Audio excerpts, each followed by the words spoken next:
Hello everyone. In our last video, we moved the vintage car forward for 2 seconds and then stopped.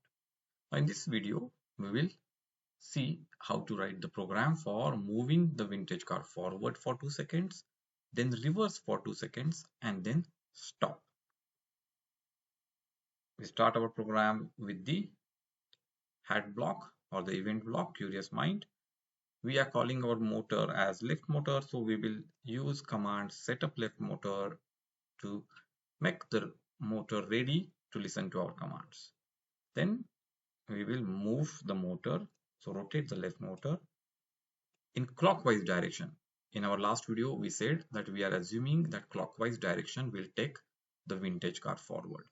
So I've used rotate left motor direction clockwise, speed to 55. Then the next action is moving the vintage car in a reverse direction. But that action starts only after 2 seconds. So I need wait 2 seconds, and after 2 seconds I want the vintage car to start reversing. Since left motor rotation clockwise is taking vintage car forward, that means left motor rotating anti-clockwise will take it in a reverse direction. Then we want to stop the motor, but after 2 seconds.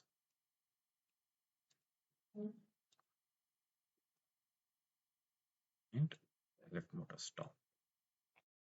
Now in these two programs, we have seen that since our vintage car had only one motor, we have provided commands to only one motor. And the circular motion of the motor is being converted into the linear motion of the robot.